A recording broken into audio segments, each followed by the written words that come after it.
Same, na? You start high for me. सब involve आप करेंगे ना?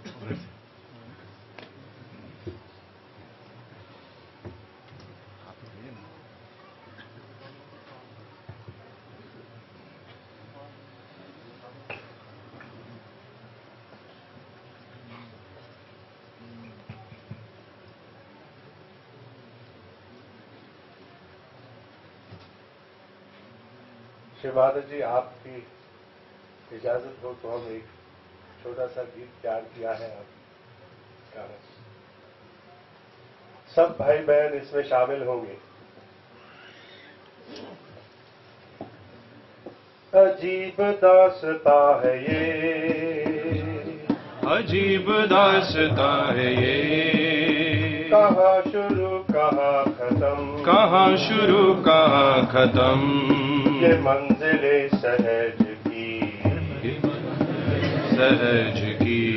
श्री माता जी से समझे हम, श्री माता जी से समझे हम। अजीब दास्ता है ये, अजीब दास्ता है ये, कहाँ शुरू कहाँ खत्म, कहाँ शुरू कहाँ खत्म, ये मंजिले सहज की, ये मंजिले सहज की। श्री माता जी से समझे हम, श्री माता जी से समझे हम। ये रोशनी के साथ क्यों, साथ क्यों, धुआं उठा चिराग से, धुआं उठा चिराग से।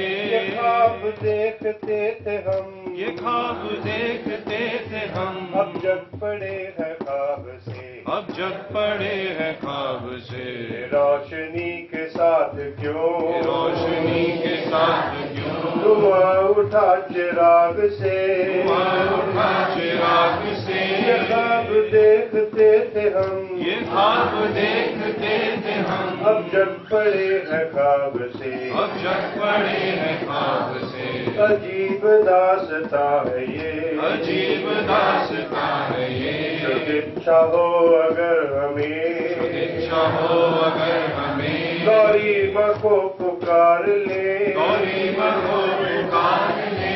ये शक्ति जाग जाएगी, ये शक्ति जाग जाएगी, तब निर्विचार हम बने, तब निर्विचार हम बने। इच्छा हो अगर हमें, इच्छा हो अगर हमें, गौरी माँ को पुकार ले, गौरी माँ को पुकार ले। ये शक्ति जाग जाएगी, ये शक्ति जाग जाएगी, तब निर्विचार हम बने, तब निर्विचार हम बने। अजीब दास्ता ये, अजीब दास्ता है ये, मुबारके हमें के हम, मुबारके हमें के हम, कि माँ के नूर हो गए, कि माँ के नूर हो गए। माता जी के साया में, श्री माता जी के साया में, स्वयं में लीन हो गए, स्वयं में लीन हो गए। मुबारके हमें के हम, मुबारके हमें के हम, कि माँ के नूर हो गए, कि माँ के नूर हो गए। श्री माता जी के साया में, श्री माता जी के साया में, स्वयं में लीन हो गए, स्वयं में लीन हो गए। अजीब दास्ता है ये, अजीब दास्ता है ये, सहज में पार हो के हम, सहज में पार हो के हम, नया जहाँ बसाएंगे, नया जहाँ बसाएंगे। माता जी को पाके हम, श्री माता जी को पाके हम, सामूहिकता में आएंगे, सामूहिकता में आएंगे। अजीब दास्ता है ये, अजीब दास्ता है ये, न गम रहे न हो खुशी, न गम रहे न हो खुशी। सभी से मुक्त हो गए, सभी से मुक्त हो गए। चैतन्यता में रहते हम, चैतन्यता में रहते हम, सच्चित आनंद हो गए, सच्चित आनंद हो गए। न गम रहे न हो खुशी, न गम रहे न हो खुशी। सभी से मुक्त हो गए, सभी से मुक्त हो गए। चैतन्यता में रहते हम, चैतन्यता में रहते हम, सच्चित आनंद हो गए, सच्चिदानंद हो गए। अजीब दासता है ये, अजीब दासता है ये। कहाँ शुरू कहाँ खत्म, कहाँ शुरू कहाँ खत्म। ये मंजिले सहज की, ये मंजिले सहज की। श्री माता जी से समझे हम, श्री माता जी से समझे हम। श्री माता जी से समझे हम, श्री माता जी से समझे हम। श्री माता जी से समझे हम, श्री माता जी से समझे हम।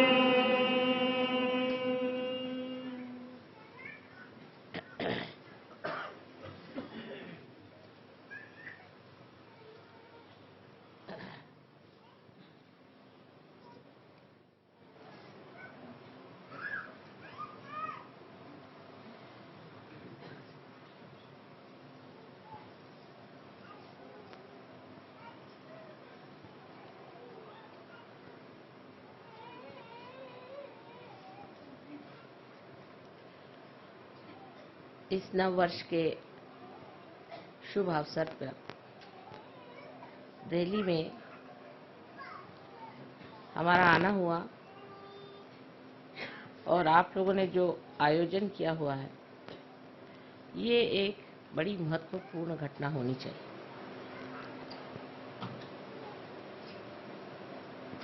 नव वर्ष जब शुरू होते हैं तो उस वक्त कोई न कोई नवीन बात, नवीन धारणा, नवीन सूझबूझ मनुष्य के अंदर जागृत होती है। वो स्वयं स्फूर्त होती है। जिसने भी नवीन वर्ष की कल्पना बनाई है, वो कोई बड़े भारी दृष्टा रहे होंगे जो ये सोच करके कि ऐसे अवसर पर प्रतीक रूप मनुष्य के अंदर एक नई उमंग, एक नया विचार, एक नया आंदोलन जागृत हो जाए। ऐसे अनेक नवीन वर्ष आए और गए, नई उमंगें आई, नई धारणाएं आई और खत्म हो गई। मनुष्य की आज तक की जो कुछ धारणाएं रही हैं, एक परमात्मा को छोड़ के बाकी सब एक मानसिक क्रियाएं रही या बौद्धिक प्रक्रियाएं रही। मनुष्य अपने बुद्धि से जो भी ठीक समझता था, उसका आंदोलन एक नवीन कल्पना समझ करके चलाता था। वो आंदोलन कुछ दूर तक जाके फिर न जाने क्यों हठात उसी विशेष व्यक्ति को और उसी समाज को या उस समय में रहने वाले लोगों पर आघात करता था। इसका कारण क्या था, ये लोग नहीं समझ पाते। लेकिन आज हमें इसका साक्षात बहुत ज्यादा अधिक स्पष्ट रूप से हो रहा। जैसे कि धर्म की व्यवस्था हुई। धर्म की व्यवस्था में मनुष्य ने जब भी बुद्धि और मानसिक शक्तियों का उपयोग किया तो बुद्धि के दम में वो एक वाद विवाद के क्षेत्र में बढ़ गया और अनेक वाद विवाद शुरू हो गए। अगर सत्य एक है तो पंथ इतने क्यों हुए, इतने धर्म क्यों हुए, उन धर्मों में भी इतने और भी जाति भेद क्यों हो गए। ऐसे भेद करते करते न जाने दुनिया में कितने ही गुट जम गए हैं, जिसका समझ में नहीं आता है। किसी से पूछते हैं कि आप साहब कौन धर्म के हैं, तो आपको ऐसे धर्म का नाम बताएंगे कि जो आपने कभी सुना भी नहीं। ऐसे धर्म धीरे धीरे मेरे ख्याल से हर एक नवीन वर्ष में ही उत्पन्न होते गए, क्योंकि मनुष्य की बुद्धि हर एक नवीन वर्ष में कोई न कोई नया उमंग लेकर पैदा हो। इसी प्रकार हमारे बुद्धि से राजनैतिक क्षेत्र में भी बहुत सी नई नई उमंगें आईं और मनुष्य ने नई नई बातें निकाली।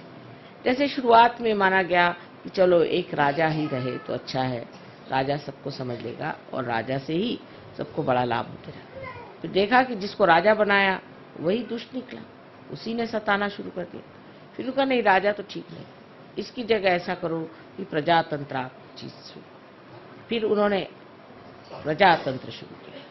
प्रजातंत्र में देखा गया कि हर एक आदमी अपने को बिल्कुल ऐसा समझता है कि वो स्वयं ही उस प्रजा का संस्थापक है, संचालक है और करता है।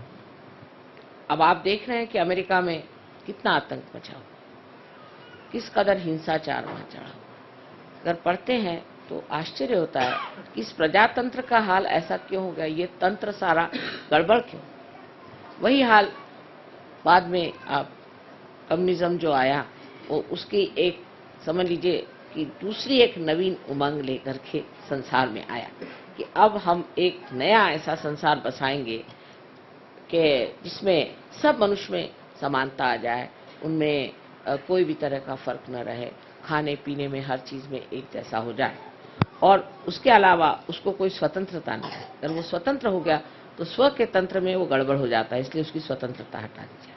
क्योंकि मनुष्य को जब एकदम मूर्ख समझा जाए तभी ऐसा हो सकता है। फिर मनुष्य मूर्ख नहीं है, वो तो हर जगह उसको आप जितना दबाएगा उतना वो खोपड़ी पे चढ़ेगा। तो ये भी चीज कुछ बन नहीं पड़ी, वो भी नहीं बनी, ये भी नहीं बनी। इस तरह से जहां देखते हैं वहीं आतंक है। धर्म के मामले में तो आप देख रहे हैं कि किसी के धर्म की हालत देख करके लगता ही नहीं कि परमात्मा भी कोई चीज हो सकती जो एकमय हो, वो केवल हो, इसके लिए सब लोग आपस में सर काट रहे हैं, सबको मार डाल रहे हैं। तो ये कारण क्या है? जब चीज आपकी एक बहुत ही ज्यादा सुष्ट रूप से नवीनतम संसार में आई है, तो इस नवीनतम चीज में और इस नाविन्यपूर्ण चीज को इस कदर गंदी, मैली, कुचैली करके क्यों संसार में आंखों में नजर आ रही है, उसका ऐसा हाल क्यों हो रहा है? क्या वजह है कि जो चीज इतनी उदात्त, महान और उसको शुरू करने वाले भी बड़े महान और उदात्त रहे हैं, वो सब के सब जा करके आज कहाँ पहुंच गए? जैसे अमेरिका में मैं सोचती हूँ कि बहुत बड़े इंसान हो गए, इनको हम कहते हैं अब्राहम लिंकन, बहुत बड़े आदमी थे, रियलाइज सोल थे। उन्होंने सीधी चीज, इतनी बढ़िया चीज संसार में ला दी, इतना बड़ा काम कर दिया। लेकिन अब जो है वहाँ देखते हैं तो सोचते हैं जो उन्होंने किया था पता नहीं उसको किस तरह से इन लोगों ने एकदम विद्रूप और कुरूप करके रख दिया। एक ये बात हो गई। दूसरे अगर आप देखिए तो कम्युनिज्म भी जिस लेनिन और मार्क्स ने बनाया था वो भी रियलाइज सोल्स थे। उन्होंने भी जो सोचा था वो भी हितकारी चीज थी, वो हित के जगह अब सबका ही थी। और या धर्म के भी जो संस्थापक हुए सब भी बड़े उदात्त और बहुत महान लोग थे और उनको भी कोई कह नहीं सकता, उनकी तरफ कोई निर्देश करके नहीं कह सकता कि इन्होंने कोई गलत काम किया हो या इन्होंने कोई गलत धारणा से चीज को शुरू किया, ऐसी बात नहीं। लेकिन आखिर आगे जाकर के वो चीज ऐसी क्यों? हीरा जो था वो जाकर के कीचड़ में कैसे मिल गया? हीरा तो जहाँ है हीरा ही रहना चाहिए, लेकिन ये तो हीरा जो आया सो कूच करके, जैसे उसका बिल्कुल ही तोड़ करके, उसको मरोड़ करके और उसको कीचड़ ही बनाया। और सभी दूर ये चीजें देख कर बड़ा आश्चर्य होने लगता है कि इस तरह की जितनी भी उदात्त चीजें आई। अब साइंस आया संसार में, लोगों ने कहा अब साइंस आया, अब तो हम लोग के सारे प्रश्न हल हो गए और उस सब प्रश्न हल होने के बाद में और अब हमें कोई चीज की चिंता नहीं करनी चाहिए और सब चीज ठीक हो जाएगी। सो तो बात नहीं, हमने एक राक्षस बना के रख दिया है, एटम बॉम्ब, हाइड्रोजन बॉम्ब, ये वो अपने खोपड़ी पे खड़े कर दिए। इधर उससे ही बनी हुई ये प्लास्टिक और ये नायलॉन और ये सब इसके पहाड़ के पहाड़ खड़े कर दिए। ये सब चीजें जो सुविधा के लिए बनाई थी इतनी असुविधाजनक हो गई, इनसे दुनिया भर की बीमारियां आ गई, आफतें आ गई। आखिर क्या वजह, क्यों इस तरह से हो गया? ये सब जो चीजें, ये सब हित प्रणीत थी, हित को लेकर थी, हितकारी बनाई गई थी। उसी से मनुष्य की नवीन उमंगें आई, उसी से उसने सोचा कि मानव के उद्धार के लिए चीज बनाई जाए, वही उसके उद्धार की जगह उसको पूर्णतया नष्ट करने की। इसका कारण क्या हो सकता है? कारण यह है कि जैसे श्री कृष्ण ने कहा हुआ है कि मनुष्य की जो धारणा है या मनुष्य का जो विचार है या जो मानव की जो चेतना है वो नीचे की ओर बढ़ती और धीरे धीरे वो धूली में मिल जाती है। ये उन्होंने कहा नहीं, ये मैं कह रही हूं, क्योंकि आज वो साक्षात है उसको। श्री कृष्ण ने भी जो धारणाएं रखी वो भी धूली में मिल गई, राम ने जो रखी वो भी धूली में मिल गई। उसके बाद जिन्होंने भी कोई धारणा रखी जो कि बिल्कुल सत्य स्वरूप थी, सत्य का ही अंग प्रत्यंग थी, वो सब धूली में मिल गई। इसका कारण यह है कि जब ये मनुष्य के दिमाग के घड़े में पड़ती है तो उसमें कोई ऐसी विषारू वस्तु है कि जिससे ये सब चीज विष में हो जाती है। ये विषारी वस्तु क्या है जिससे इस तरह का कार्य होता है? वो है इसकी सीमाएं। हर चीज की सीमा होती है, इसी तरह बुद्धि की भी सीमा होती है और इसीलिए इस सीमा में बंद करके वो चीज घुट करके और नष्ट हो जाती है। जैसे कि अंगूर का सुंदर स्वाद वाला रस भी अगर एक घड़े में बंद कर दिया जाए तो उसमें उसकी शराब बन के उसका नशा चढ़ जाता है। उसी प्रकार मनुष्य के मस्तिष्क में जो कि सीमित है, लिमिटेड है, उसमें ये अनलिमिटेड चीजें डाल देने से एकदम नष्ट हो जाती है। इसका मतलब ये नहीं कि मनुष्य का मस्तिष्क ही कुछ खराब है। इसका मतलब ये है कि ये जो मस्तिष्क है इसकी सीमाएं तोड़नी होगी, इसकी सीमाएं बढ़ानी होगी। मनुष्य की चेतना जो है वो व्यापक करनी पड़ेगी, इतनी व्यापक होनी चाहिए कि उसके अंदर सत्य समा सके और वो खुली होनी चाहिए। इसका लक्ष्य क्या है? उधर ध्यान हमारा हटते जाता है। जब चीज सीमित होती जाती है तो इसका लक्ष्य क्या है? उधर हमारा ध्यान नहीं जाता। हर चीज का लक्ष्य था कि मनुष्य का हित हो, और हित क्या चीज है इसमें श्री कृष्ण ने बताया कि हित वो है जो आत्मा का कल्याण करे। अब आत्मा स्वयं ही कल्याणमय है, लेकिन कल्याण करे माने आत्मा से हम लोगों का कल्याण हो। लेकिन जब आत्मा ही खोया हुआ है तो हमारा कल्याण कैसे हो सकता? आज का जो नवीन वर्ष है ये विशेष बात है, क्योंकि आज की जो बात हम कर रहे हैं, आज का जो हम सहयोग का कार्य कर रहे हैं, ये हम अपने मस्तिष्क को विस्तीर्ण करें, महान करें, जिसको कि श्री कृष्ण ने कहा है कि विराट का स्थान जो है वो इस मस्तिष्क में है। इसके अंदर उसके जड़ें, उन जड़ों को हम जागृत कर रहे हैं। वो जड़ें जागृत होने से ही सत्य को पूरी तरह से अंदर शोषित कर सकते हैं, एब्सॉर्ब कर सकते हैं। मनुष्य की जो सीमित प्रकृति है वो खुल जा सकती है। लेक्चर देना तो बहुत आसान है कि आप मनुष्य के हित के लिए ये करो, हित के लिए वो करो, लेकिन होता नहीं। अंत में मनुष्य अपना हित नहीं करता, उल्टे अपना भी अहित कर सकता है और सारे समाज का भी अहित कर सकता है। इस मस्तिष्क को बढ़ाने के लिए सिर्फ एक ही तरीका है, वो है कि हमारे अंदर, हमारे हृदय में बसे हुए श्री आत्मा राम को जागृत करना और उनके प्रकाश से हमारे बुद्धि को जागृत करना, हमारे मस्तिष्क को जागृत करना। सो कैसे होता है कि हमारे हृदय के अंदर जो आत्मा है वो साक्षी स्वरूप बैठा हुआ सब चीज देख रहा है। जिस वक्त कुंडलिनी, जिसे आप गौरी माता कहते हैं, जब जागृत हो जाती है तो मस्तिष्क में भेद करके यहाँ पर ब्रह्मरंध्र को छेदने के बाद यहाँ पर जो परमात्मा का वास है उसे आलोकित कर, परमात्मा का ही प्रतिबिंब हमारे हृदय में आत्मा स्वरूप। जैसे ही हमारा आत्मा जागृत हो जाता है तो इस आत्मा के चारों तरफ ये 7 चक्र के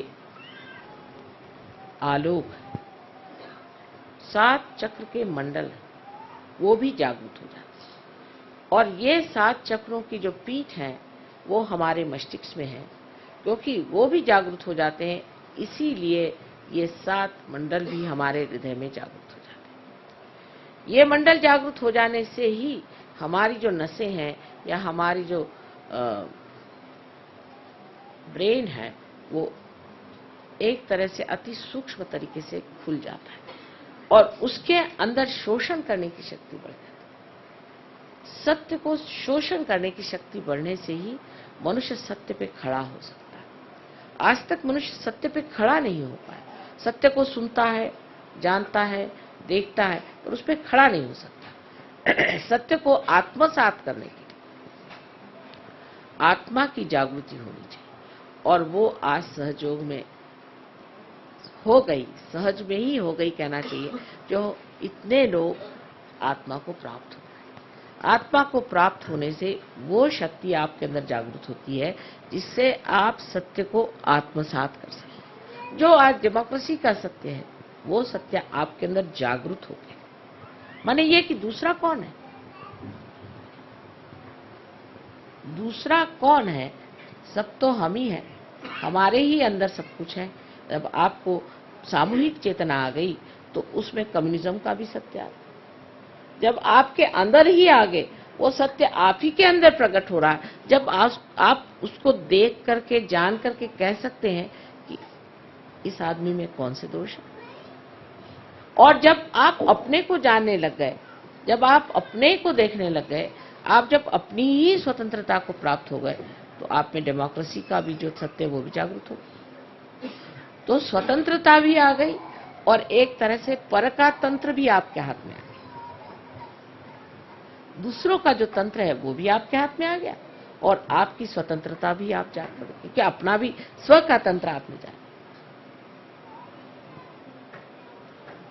शिवाजी कहते थे स्वधर्म ओळखावा, स्व का धर्म जानो। स्व का माने अपने आत्मा का धर्म आप जानो। और आत्मा का धर्म जो है, कहने को तो स्व है, लेकिन ये जागतिक विश्व का आत्मा है। जो विश्व का आत्मा है वही हमारे हृदय में बसा हुआ है। उसमें जागते ही जो विश्व की भावना, जिसको कि हम एक बड़ा भारी उदात्त उदाहरण और उसको बहुत बड़ी एक फिलॉसफी समझते थे, एक तत्व ज्ञान के रूप से जिसे जानते थे, वो साक्षात हमारे अंदर विराजमान हो, वो हमारे अंदर चमक गया। हमें उसके लिए कहीं कोई किताब पढ़ने की जरूरत नहीं, किसी को जानने की जरूरत नहीं। देखते साथ जानते हैं कि ये कहाँ है, ये कहाँ, इनका क्या चल रहा, उनका क्या मामला हो रहा। यहाँ बैठे बैठे आप सारी दुनिया को जान सकते हैं। इसमें कोई बड़ी भारी आश्चर्य की बात नहीं, कोई विशेष बात नहीं। अब अगर आप मेरे लिए कहेंगे तो मुझे तो ये लगता है मैंने तो कुछ किया नहीं, क्योंकि मैं जैसी हूँ सो हूँ ही, वो तो अनादि से ऐसी ही हूँ। तो मेरी कोई विशेषता इसमें नहीं है। विशेषता आप लोगों की, जो आपने इसे जाना, माना और पाया। लेकिन सहयोग का ज्ञान प्राप्त करने पर उसका अंत नहीं होता। ज्ञान तो हो गया, ज्ञान होना माने आपके नर्वस सिस्टम पे उसे जानना, ये तो हो गया। नर्वस सिस्टम पे आप जानते हैं कि दूसरों को क्या शिकायत है और आपको क्या शिकायत है, ये तो ज्ञान प्राप्त हो। जो लोग उल्टी तरीके से चलते हैं, वो सोचते हैं ज्ञान करना माने ये कि हमें बुद्धि से जानना है, बुद्धि से हमें जानना है।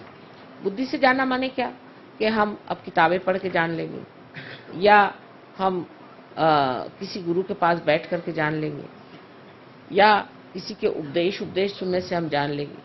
सो नहीं जान सकते। ज्ञान का मतलब है कि आपके नर्वस सिस्टम में से जानना, यही ज्ञेय शब्द है, यही वेद है, यही विद है, यही बोध है, यही बुद्ध है। यानी आज आप बुद्ध है क्योंकि आपको बोध हो गया। बोध होने का मतलब ये नहीं किसी ने बोध पिला दिया आपको, हाँ भाई ऐसा करो, ये करो, वो करो, और उससे पहले जो कुछ भी आपको बताया गया वो सब व्यर्थ ही हो गया।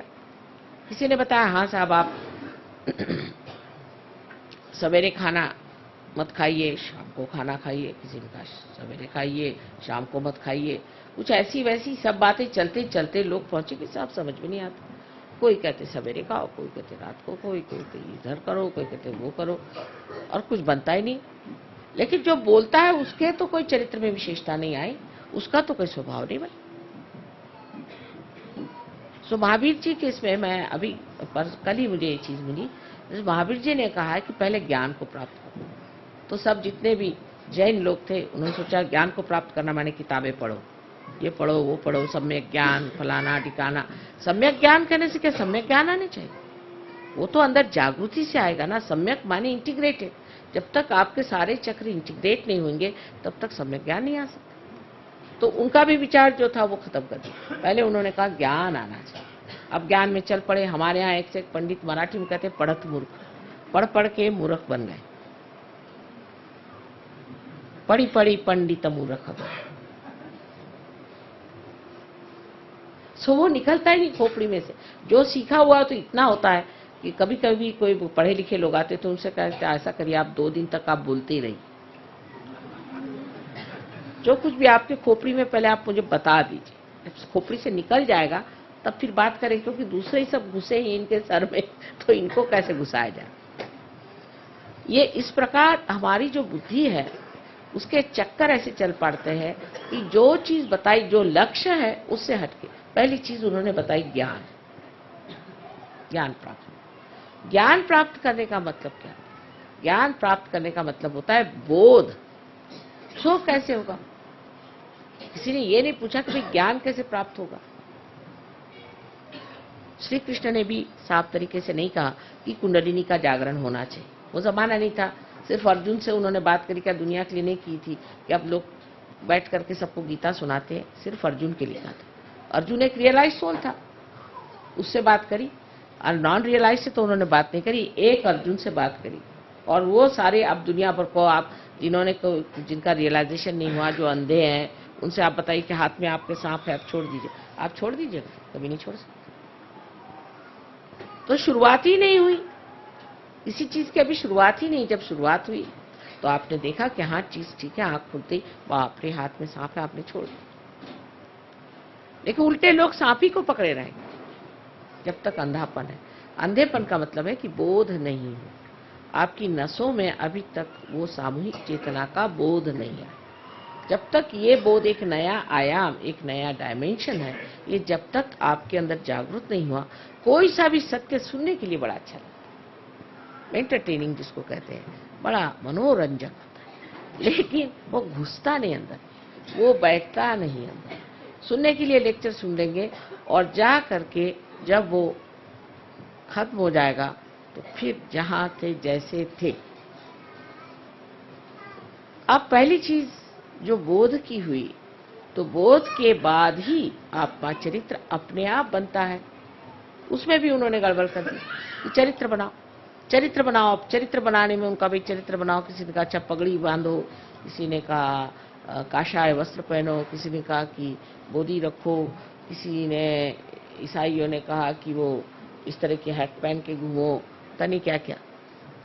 अब वो सब कर रहे हैं, सारे कर्म कांड कर डाले और देखा कि नर्क की ओर घुसे चले जा रहे हैं। सब कर्म कांड करते, सब नर्क की ओर रास्ता बना चला जा। कोई सा भी ऐसा धर्म मैंने आज तक नहीं देखा कि जो स्वर्ग की ओर आरोहण हो रहा, सभी नर्क की ओर सीधे चले जा रहे। ईसाइयों से कहा भाई तुम लोग शराब क्यों पीते हो? तो कहने क्यों साहब, शराब में क्या खराबी है? ईसा मसीह ने शराब बना करके और लोगों को पिलाई थी। मैंने कहा कब बनाई थी? कल एक शादी में गए थे, वहां लोगों को उन्होंने वाइन पिलाई थी। अब हिब्रू भाषा में वाइन कहते हैं इसके रस को, अपने द्राक्ष के रस को, अंगूर के रस को कहते हैं वाइन, हिब्रू भाषा। अब सोचिए, एक अकल लगाने की बात है, जो एक क्षण में कोई चीज बन जाए, वो कैसे अल्कोहल हो सकती है? वो शराब कैसे हो सकती है? अल्कोहल को तो सड़ाना पड़ता है, बगैर सड़ी हुई चीज होती है ना अल्कोहल। सड़ा हुआ अंगूर ही बना सकते हैं ना, वो सड़ने के लिए तो टाइम चाहिए। उन्होंने तो ऐसे हाथ रखा और दे दिया। जैसे आपके माँ के साथ भी हुआ। अभी हम रोम गए थे, तो वहाँ जिस गवर्नमेंट ने काफ़ी मदद की और उन्होंने कहा कि इनका आप ब्रॉडकास्ट करिए, तो वो जो डायरेक्टर साहब थे उन्होंने कहा हमें आप पहले रियलाइजेशन दीजिए, तब हम फिर आपका सब करेंगे। अच्छा ठीक है। तो हमने कहा अच्छा ज़रा पानी मंगाओ। पानी में हमने हाथ फेरा तो उन्होंने पिया, तो कहते ये पानी है क्या? मैंने कहा क्यों? नहीं, ये तो पहले वाइन जैसे लग रहा है।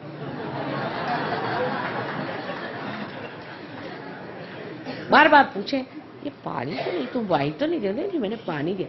अच्छा फिर पिए। फिर वो कहे बार बार। फिर उन्होंने अनाउंस भी किया। उसके बाद उनके टीवी में भी उन्होंने कहा साहब उन्होंने मुझे पानी में हाथ डाल के दिया तो वो वाइन के जैसा टेस्ट है। पर वो कहने लगे कि वाइन माने शराब के जैसे नहीं, अंगूर के रस। तो बना लिया। अब वो जब क्राइस्ट के बारे में बात करेंगे तो ऐसा लगता है कि वो कोई शराब खाने के इंचार्ज थे कि क्या, जिस तरह से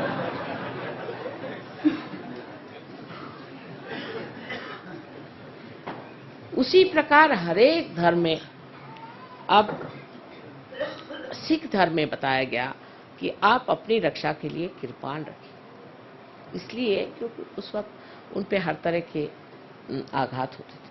तो अब वो बंदूकें और साहब तो गोले और दुनिया भर की जितनी भी हिंसाकारी चीजें हैं, यानी हिटलर को वो आजकल पूजा कर रहे हैं, नानक साहब को नहीं कर। हालांकि नानक साहब ने ये भी नहीं कहा था, लेकिन पूरा भी देखा जाए तो कहीं नहीं कहा गया था कि आप तोपखाने रखिए। ऐसी कौन सी आप पे आफत आई? जिस वक्त आफत थी तो उन्होंने सिर्फ कहा था कृपाण रख लो, भगवान के नाम पर काफी है। और किसी ने चलाया नहीं कृपाण, किसी ने चलाया नहीं था।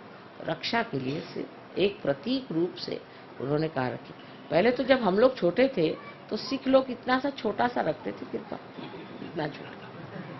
अब देखती हूँ साइज बढ़ते बढ़ते जैसे जैसे दिने दिने बढ़ते सवायो, आजकल ये हालत है कि तोपखाने रखे हो। ये इतनी, हमारी तो अभी जितनी उम्र हुई है, इस उम्र में हम ही देख देख के हैरान है कि ये इसका साइज इतने बढ़ते बढ़ते इतना बड़ा क्यों हो गया। अब उन्होंने कहा था कंघा रखो, तो कंघी तो छोटी होती होते होते इतनी हो गई, अभी दिखाई भी नहीं देती। और ये तोपखाने जो है इतने लंबे लंबे हो। तो ये बुद्धि के चक्कर जो है हमेशा गलत चीज पे क्यों जाते, क्योंकि मनुष्य की चेतना हमेशा नीचे की ओर जाती। लेकिन सहयोग के बाद आपको चरित्र अपना बनाना ही पड़े। अब कोई कहेगा कि नहीं साहब हम तो नहीं बनाते, चल नहीं सकता, अपने आप बनते जाए। ये आपकी कुंडलिनी आपको बनाते ही जाए, धीरे धीरे धीरे धीरे आपको वैसे बनना ही पड़ेगा। वो कहेगी कि अच्छा नहीं बनते हो तो चलो इस तरह से, वो टेढ़ी उंगली घी भी निकाल लेगी, वो आपको इस तरह से बना के रख देगी कि आप कहेंगे कि हार गए बाबा, जो कहो सो। एक साहब थे तो वो उनका दूसरे दिन ही शराब वराब सब छूट गया। उसके बाद वो गए जर्मनी। उन्होंने कहा थोड़ी सी चख तो ले, यहाँ की मुझे बड़ी पसंद थी वाइन, क्या लगती है। वो कहते हैं कि मैंने जो पिया तो उसके बाद माँ इतनी मुझे उल्टियाँ आई। मैंने कहा क्यों? कल ऐसे लगे कि मैंने जैसे कोई सड़ा हुआ बुच खा लिया। तुमने सड़ा हुआ बुच कभी खाया था क्या? तो कह ले नहीं, जब हम लोग डॉक्टर है ना, कभी बुच खोलते हैं तो उसकी स्मेल जो आती, मैंने सोचा कि वो सारा मैंने खाया। और उल्टी पे उल्टी, उल्टी पे उल्टी, कहने मेरे खून निकल आया, इतनी उल्टियां हुई। मैंने कहा कान पकड़े, आज से कभी नहीं छूंगा ये शराब। मैं तो कुछ नहीं कहती ना, मैंने उल्टी करवाई, लेकिन आप ही स्वयं साक्षात सत्य पे खड़े हैं, उसे मैं क्या करूं? आप ही स्वयं स्वच्छता में खड़े हैं। अगर आप स्वच्छ हो जाए तो आपको कोई गंदगी नहीं अच्छी लगेगी, अपने आप ही चीज घटित होने लगती। शुरू में बहुत तकलीफें होती हैं, कुछ लोगों को तो बहुत ही परेशानी होती है इसमें आने में। किसी में ईगो आ जाता है तो वो अजीब सा कूदने लग जाता है। मैं देखती रह जाती हूँ कि अभी तो अच्छे बैठे हुए थे, अभी बंदर के जैसे कूदने लग गए। फिर किसी में देखती हूँ कि एक तरह की बड़ी घृष्टता आ जाती है, किसी में बड़ा गुस्सा आ जाता है, किसी में कुछ होता है। पर धीरे धीरे धीरे धीरे वो मुलायम होते जाते हैं और चीज सब बनती जाती है। वो कैसे बनती है, क्या बनती है, वो मैं आपको नहीं बताऊं, लेकिन वो बनती है। क्योंकि बताने पर आप लोग घबरा जाएंगे। उसके तौर तरीके जो हैं बहुत नाजुक हैं, लेकिन हैं बड़े कठिन। जैसे कि हम लोग कभी नहीं सोचते हैं कि किस तरह से फूल खिलते हैं, फिर किस तरह से उसके साथ कांटे आ जाते हैं, किस तरह से पेड़ बनते हैं, कैसे सुंदर सुंदर पत्तियों के आकार विकार बनते जाते हैं। ये हम कभी नहीं सोचते। जब होता है तो देखते हैं हाँ कितना निसर्ग सुंदर है, इतने निसर्ग रम्य स्थान में हम आ गए, सब ये सोचते रहते। लेकिन ये नहीं सोचते कि ये कैसे बनी होगी, कौन सी शक्ति ने बनाया होगा, किस सुंदरता से बनाएगा, और उसके पीछे कितनी स्फोटक, कितनी भयंकर शक्ति भी हो सकती है। उसमें कुछ ऐसी भी चीज हो सकती जो इस चीज को बनने को रोके तो उसको घात करने वाली होनी चाहिए। ऐसी कोई न कोई शक्ति और भी उसके साथ जुटी हुई है जो हर समय उसकी सुरक्षा के लिए और रक्षण के लिए खड़ी।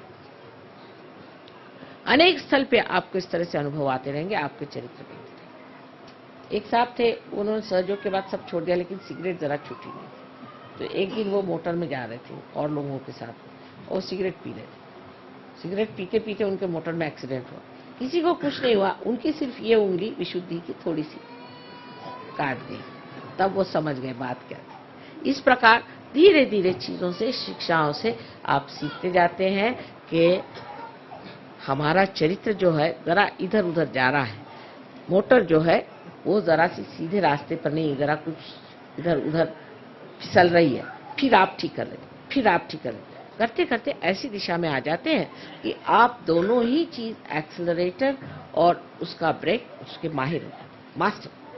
वो मास्टरी जब आ गई तब समझ लेना चाहिए कि आप ड्राइवर हो। अभी सिर्फ ड्राइवर हो, अभी मास्टर होने के लिए आपको निर्विकल्प में उतरना चाहिए। जब आप निर्विकल्प में उतर जाते तब आप गुरु महाराज हैं, मैं आप सबको नमस्कार करती हूँ। सब आप लोग गुरु हो जाए, अपने ही गुरुत्व करके, अपने ही को सिखाकर, अपने ही को समझाकर। आप गुरु ऐसे वैसे नहीं हुए, दूसरों को सिखाना बहुत आसान है, लेकिन जिस तरह से हमारे कॉलेजेस में पहले टीचर्स के पास हम पढ़ते हैं, फिर जाके प्रोफेसर से पढ़ते हैं, मेहनत करते हैं, फिर हम गुरु होते हैं। इसी प्रकार सहयोग में भी पहले अपने ही ऊपर उसका सब अनुभव करके, उसका पूरा प्रयोग, एक्सपेरिमेंट करके फिर हम गुरु होते हैं। और जब हम गुरुत्व को आ जाते हैं तब फिर हम जानते हैं सबका कि हाँ हम भी ऐसे ही थे, तुमको हम जानते हैं, हाँ, ऐसा ही हमारा था, यही मामला था, हम सब जानते हैं। फिर तब फिर बहुत आसान हो जाता है, तब आप गुरु हो जाते हैं। और इसको कहना चाहिए कि सहज का जो चरित्र बनना और सहज में ज्ञान को प्राप्त होकर के उसको, ये चीज जब तक नहीं आती है तब तक मनुष्य में उसकी विशेषता नहीं। लेकिन अब आप देखेंगे कि जिस वक्त आप गुरु हो जाते हैं तब आपको पता होता है कि अभी हमें कमियां हैं, तब आपको कोई न कोई तपश्चर्या करनी है। वो तपश्चर्या का मतलब ये नहीं कि आप कुछ उसमें भूखे मरिए, ये तो माँ कभी नहीं चाहेगी, क्योंकि माँ को दुख देना तो आप भूखे रहिए।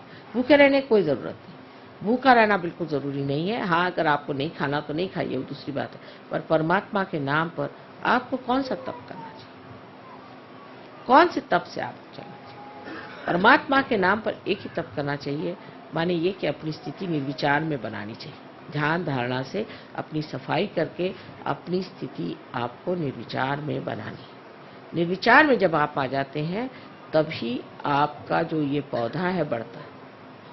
इसलिए बहुत से लोग कहते हैं माँ मुझसे ध्यान नहीं होता, तो भैया आधे ही रह जाओगे। ध्यान रोज करना होगा। जब तक ये तपश्चर्या नहीं की जाएगी तब तक आप पूरी तरह से प्रकाश में नहीं हो सकते। तब तक आप दर्शन जो उन्होंने कहा हुआ है उस दर्शन को प्राप्त नहीं कर, तब तक आप हमें भी नहीं समझ सकते, तब तक आप बिल्कुल नहीं हमें समझ सकते। क्योंकि जब तक आप में त्रुटियां रहेंगी तब तक आप उन त्रुटियों के झरोखे से देखिएगा।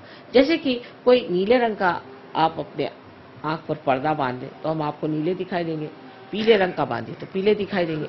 इसी प्रकार कोई भी विकृति आपके अंदर होगी तो उसी तरह हम आपको नजर आएंगे, हम आपको जो असलियत में नजर आएंगे ही नहीं।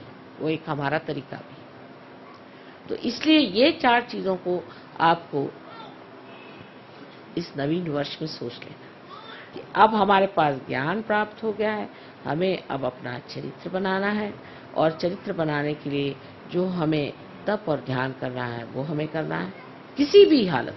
लोग कहेंगे साहब हमारे पास समय नहीं होता, लेकिन ये बात नहीं। इंग्लैंड जैसे शहर में जहाँ कितनी ठंड रहती, लोग 4 बजे उठ के नहा करके ध्यान करते। लेकिन हिंदुस्तान में लोग कहते हैं अच्छा अगले साल करें, ये साल।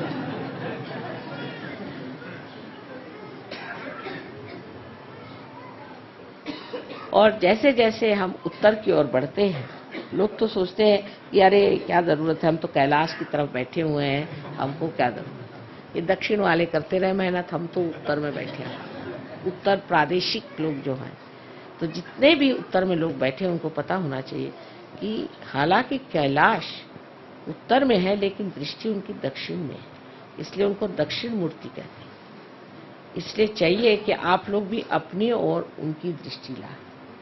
उनकी दृष्टि आपके ओर लाने के लिए थोड़ी सी योग्यता होनी चाहिए, और उस योग्यता में शुद्ध इच्छा होनी चाहिए। यही गौरी स्वरूपा कुंडलिनी आपके अंदर जो शुद्ध इच्छा है उसको आपको जागरूक करना है।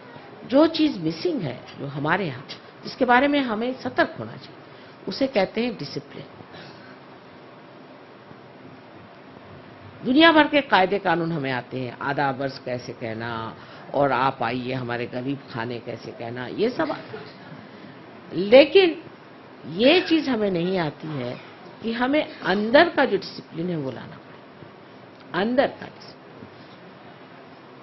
वो इसलिए नहीं आया है कि गंगा यहाँ बहती है, गंगा जी किनारे रहते हैं तो हमको कौन छू सकता है। जिस देश में गंगा बहती है हम उसके बासी हैं, अब हमको कौन छू सकता है। इस तरह के अहंकार की भावनाओं से मनुष्य का जो डिसिप्लिन का पार्ट है वो चला गया। वो बहुत जरूरी हमारे यहाँ बैठना है। और दूसरी चीज, यहाँ राजकीय आंदोलनों की वजह से जो कि आजकल बहुत ज्यादा बढ़ गए हैं, न जाने कितनी पार्टियां हो गई। रोज ही ये देखती हूँ, एक पार्टी आ गई। जब मैं आती हूँ तो मैं पूछती भाई कितनी पार्टियां हो गई, सब बता दो, मुझे तो कोई समझ भी नहीं आता। परसों एक साहब मिले तो वो पूछने लगे आप कौन सी पार्टी में है। मैंने कहा भाई मैं तो कोई पार्टी में नहीं हूँ। तो कल मैं फलानी पार्टी में हूँ। मैंने कहा अच्छा ये किसकी पार्टी, मुझे बता दीजिए, मुझे तो आज तक मैंने कान पे भी नहीं सुना किसकी पार्टी। तो उन्होंने कहा पहले वो पार्टी थी, फिर उसकी ये पार्टी हुई, फिर उसकी इतनी पार्टियां हुई, करते करते 16 पार्टी पे, उसमें से एक पार्टी में वो। मैंने कहा नमस्कार, मुझे ये ज्ञान नहीं था सब चीज। तो ये सब चीज होने से हम भी पार्टीबाजी।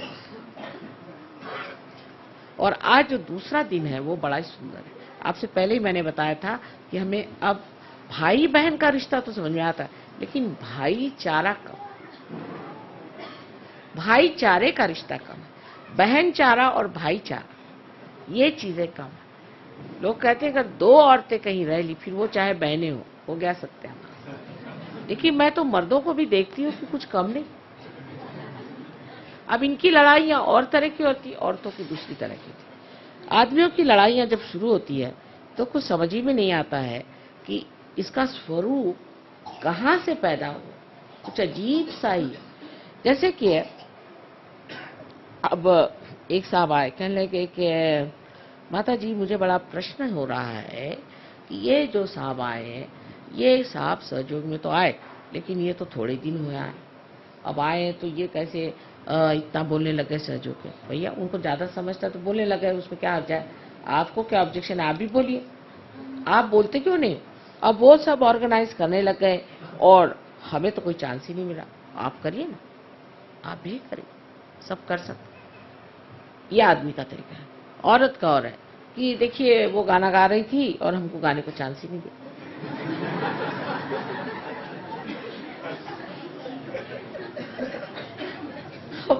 दोनों पशुपेश मेरे लिए ये है कि मैं ये सोचती हूँ कि अरे भाई हम बात कर रहे हैं आसमान की और आप बात हम कर रहे हैं कि जाके आपको सितारे बना करके आकाश में हम चमकाएं, और आप लोग मिट्टी के दिए के बराबर भी नहीं बात करोगे तो फिर मैं क्या आगे बोलूं। मैं तो अवाक रह जाती हूँ जब ये बातें सुनती हूँ, मुझे बड़ा आश्चर्य होता है। ये मेरी गर्दन खींच रहे हैं, वो मेरे दबा रहे हैं, वो वहां जा रहे हैं, वो ऐसा कर रहे हैं।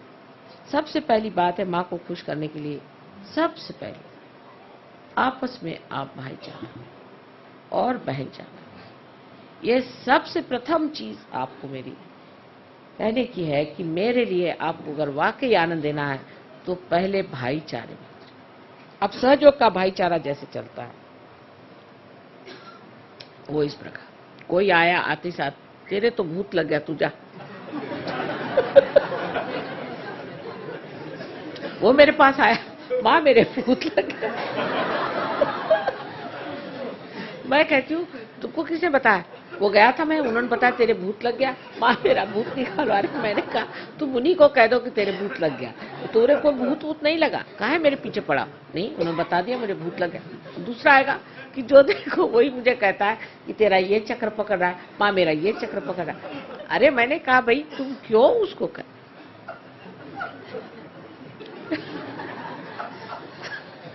तुम ऐसा करो कि उससे बताओ कि भाई तुम्हारी जागृति कर लो, धीरे धीरे सेंसिटिविटी आ जाएगी तो तुमको खुद ही पता हो जाए। तुम क्यों उसके पीछे पड़े हो कि तेरे ये भूत लगा, तुम्हारे वो भूत लगा, तुमको ये चक्र पकड़ा, तुमको वो चक्र पकड़ा। दूसरे ये आप लोग सहयोगी हो कि नजाकत के नमूने।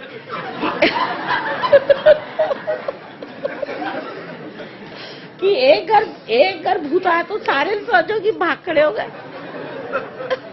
अरे पूछा कहाँ भाग रहे हो, कहने लगे भूत आ गया।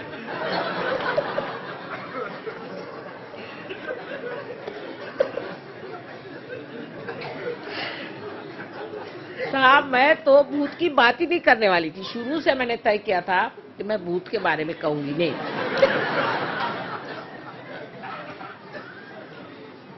लेकिन जब अमेरिका गई तो एक देवी जी ऐसी थी कि वो जब मेरे पास आई तो उनसे मैंने कहा देखो तुम्हारे गुरु बड़े वैसे कुछ थे और तुमको कुछ न कुछ सिद्धि देंगे, उससे बच के रहना। जब लौट के आई तो देखती हूँ कि देवी जी क्या 3-3 हजार 4-4 हजार आदमी आते हैं। उनके चांदी के बड़े बड़े घड़े बने हुए हैं, उससे उन्होंने मेरे पैर धोए, उनके घर ले गए और सब दूर देखती भूत बैठे हुए। तो मैंने कहा भाई ये क्या कर रही हूँ? तो लोगों ने बताया कि ये तो घोड़े का नंबर बताती है और ये पैसा किसी का गया तो वो बताती है और मारती है हाथ में चाबुक लेके लोगों। मैंने कहा माई तू घर पे आ, उसको घर पे बुलाया। तो मैंने कहा अच्छा बताओ इनके बारे में बताओ, उनके बारे में बताओ। जो बताया सो झूठ।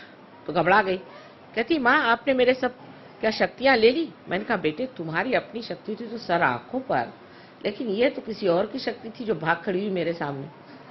लेकिन मुझे तो परम चाहिए। मैंने कहा अच्छा ठीक है 3 बार कहो। परम चाहिए परम चाहिए। लेकिन वो पॉपुलैरिटी का जो भूत चढ़ा हुआ था उन पर, तो फिर जाके वही बन गई। अब पागल खाने में बैठी। तो कहने का मतलब ये है कि आप लोग अपने को इतने शक्तिशाली बनाइए कि भूत बाहर भागते फिरे। आप देखा कि एक सहयोगी आ रहा तो सारे भूत दिल्ली से उठ के भाग खड़े हुए, हजारों की तादाद में भाग जाएंगे। लेकिन आप तो शक्तिशाली हो ही, आप तो भूतों से डरते तो और आपके खोपड़ी पे बैठेंगे नहीं तो क्या होगा? एक भूत वाला आदमी आ गया कि सारे के सारे दबक के चले गए। वो इधर गया, भाई क्या बात है, वो भूत वाला अंदर आया।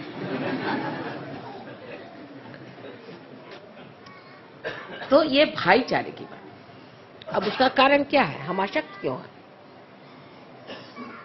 क्योंकि हमारे अंदर संघ शक्ति है। इसीलिए बुद्ध ने कहा है कि संघम शरणम गच्छा।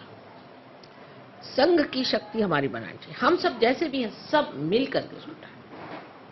आपने तो कितने किस्से सुने होंगे कि संघ से कितने लोगों ने कार्य करके दिखाए। एक चिड़िया के बारे में आपने सुना होगा कि बहुत सी चिड़िया थी और वो एक जाल में फंस गई। उन्होंने सोचा कि हम लोग अगर सब मिल करके अपने पंख पसारें तो इस जाल से हम विमुक्त हो सकते हैं, इसको उड़ के हम चले जाएंगे। और इस तरह से उड़ के चली गई।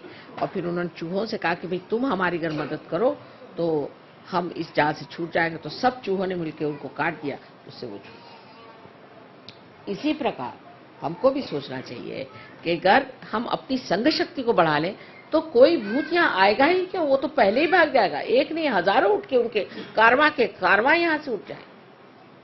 लेकिन हमारी संघ शक्ति कम है, इसलिए हम कमजोर हैं।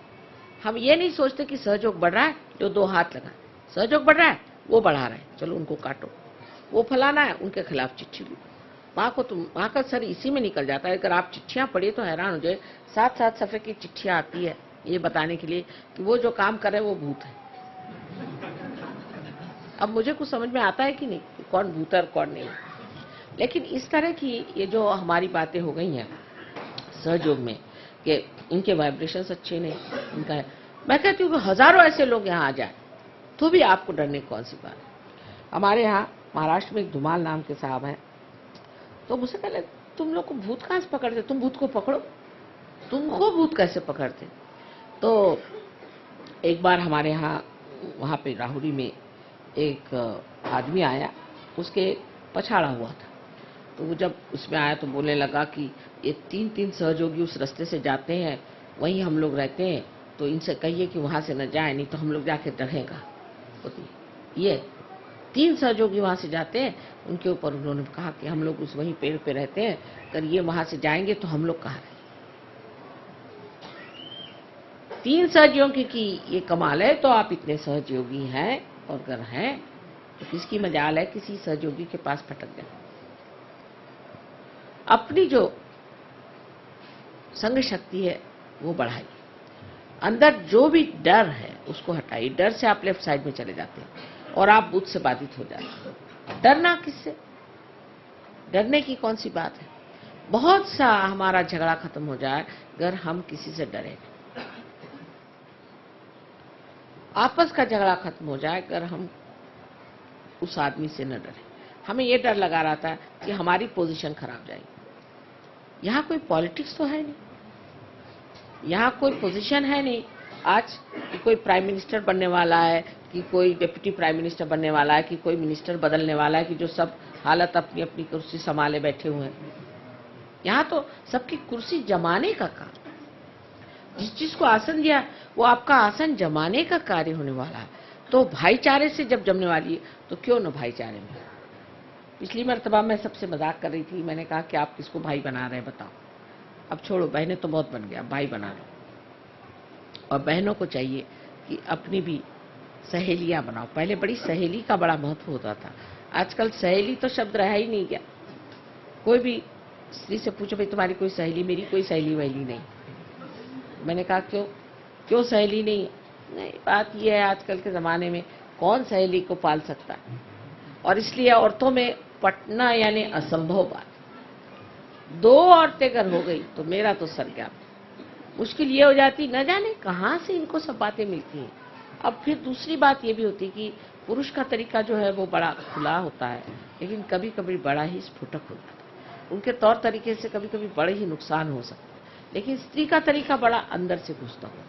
जैसे अभी एक आई तो हमें कहने लगी कि एक सहयोगिनी आई थी, तो वो हमसे बता रही थी कि ऑस्ट्रेलिया में एक लड़की की जिसकी शादी हुई थी उसने अपने हस्बैंड को छोड़ दिया। मैंने कहा अच्छा यही, और जो 51 शादी हुई थी जो अच्छे से, वो कोई खबर बात नहीं।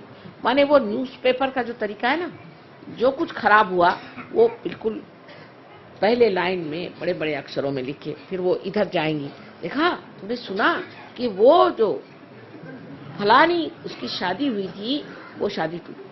अरे भाई 51 शादी हो गई, वो ठीक हो गई, तुमने कहाँ से सुना? फिर वो जाएगी, तुमने सुना ऐसा हुआ।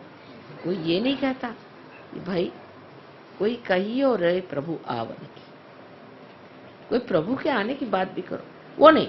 ये सब बातें कि ये गलत हो गया, तुमको पता है उनका उनके साथ हो गया, अरे मैं तो दंग रह गई, ये कैसे? इस वजह से आपस में स्त्रियों को बड़ा भय, डरती है कि कैसे इनसे कहा जाए। अगर घर में कोई चीज आ तो छिपा के रख देंगी, कहीं ये देख ले तो इनको इनकी नजर में। आपस में डर शुरू हो जाता है, और ये जो है इस डर से इतनी ज्यादा स्त्रियां जिसको कहना विपदग्रस्त है, हर समय परेशान रहती है। उसको आप छोड़ दीजिए, एक दूसरों पे भरोसा करिए, एक दूसरों को ट्रस्ट करिए। एक दूसरों को ट्रस्ट करना सहयोग का नियम है। अब देखिए इतना रुपया इकट्ठा होता है सहयोग में, हम लोग भी बहुत सा रुपया देते हैं और उसके ट्रस्ट है। आपको आश्चर्य होगा, मैंने कभी भी ट्रस्ट का हिसाब नहीं देखा आज तक, मुझे भी नहीं मालूम कितना पैसा है। बहरहाल हमारे भाई साहब आजकल चार्टर्ड अकाउंटेंट है, मैं उनसे कहती तुम देख लो तुमको क्या करना। वो मुझे आके कहता कि अरे क्या कर रहे हो, इतने कंजूस लोग हैं, एक भी पैसा नहीं खर्चा करते, और तुम्हारे सहयोगी इतने कंजूस क्यों हैं, इनके ऊपर में इनकम टैक्स आ जाएगा। मैंने कहा इनकम टैक्स को भी हम सहयोग में लाएंगे। तो सहयोगी कहते लेकिन खर्चा कहाँ करें, कोई बन ही नहीं रहा खर्चे का। तो मैंने कहा कुछ इंतजाम करो, कुछ खर्चा करो जिससे ठीक हो जाए। लेकिन आपसे कह रही हूँ कि भरोसा। लोग मुझे कहते थे कि देखिए माँ आपको देखना चाहिए हिसाब। मैंने कहा मैंने हिसाब किताब आता ही नहीं, मैं क्या देखूंगी, जो होना होने दो। लेकिन कभी एक पैसा इधर से उधर नहीं होता, कोई गड़बड़ नहीं होती इस हिंदुस्तान में। जहाँ पर कि आप किसी से पूछो भाई वो जमीन मिल जाएगी, नहीं वो पैसा खाता है, वहाँ गए वो हो जाएगा काम, नल मिल जाएगा, नहीं वो पैसा खाता है, जो सो पैसा खाता है। मैंने कहा कुछ खाना वाना खाता है कि पैसे ही खाते रहते हैं? सभी लोग पैसा खाते रहते हैं। तो ऐसी हालात में भी आपको आश्चर्य होगा कि सहयोग का एक पैसा इधर से उधर नहीं, एक छदाम इधर से उधर। हमारे भाई खुद हैरान है कि भाई हमने तो ऐसे कहीं भी चार्टर्ड अकाउंटेंसी इतनी करते 1000 जगह, ना कोई गोलमाल है, ना कोई गड़बड़ है, ना कुछ ऐसी कायदे की चीज। ये कहाँ से आया, इतनी ईमानदारी कहाँ से, ये कहाँ से आया? ये एक अपने आप चरित्र अंदर बन रहा है, और दूसरा ये माँ का भरोसा, माँ का विश्वास। इसी तरह आप एक दूसरे पर विश्वास करिए, एक दूसरे की गलतियां को मत देखिए, उसको बढ़ा चढ़ा के मत बताइए, दूसरों की आप अच्छाई बताइए। ये सोचिए सुबह से शाम तक कि उस औरत में या इस हमारे मित्र में कौन सी अच्छाई है, कौन से अच्छे गुण? इसका मतलब नहीं आप अपने को दोष दीजिए। बहुत लोगों की ये भी आदत है, मैं ही खराब हूं। मैं बिल्कुल भी नहीं, आप तो बहुत ही बढ़िया। पहली चीज आप अपना दोष मत देखिए, लेकिन ये देखिए कि दूसरे आदमी में अच्छाई क्या है, उसके अच्छे गुण क्या है।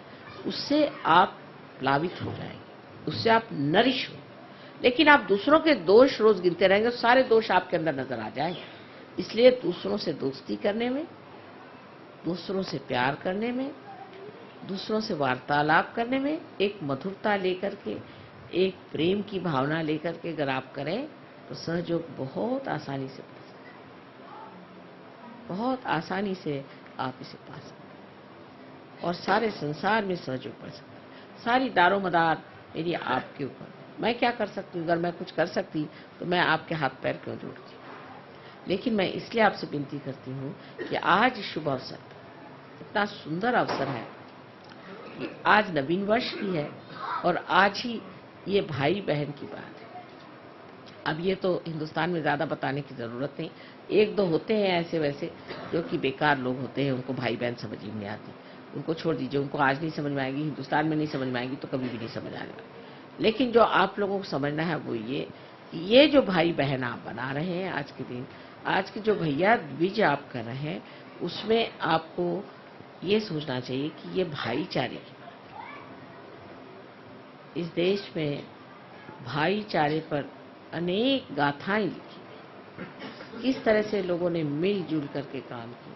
सारा गांधी जी का आंदोलन, सारे 42 का मूवमेंट, सोचिए कितना त्याग लोगों ने किया। हम तो, हमारे फादर खुद ही इसमें पड़े हुए थे, आपसे मैंने पहले भी बताया। तो यह हालत थी कि महलों में रहते रहते फिर जाके झोपड़ी में रहो। लेकिन सारा शहर हमारी साथ, सारा शहर। किसी दुकान में जाओ, अरे आप क्या पैसे दे रहे हैं? पैसे देने बाद में, आपके बाप आएंगे। कोई साड़ी खरीदने जाओ, अरे एक साड़ी ले जाओ बहन, क्या बात है, आपके बाप जब आएंगे तब। कहीं कुछ कभी कमी नहीं उन लोगों ने पड़नी थी, सब हाथों हाथ उठा।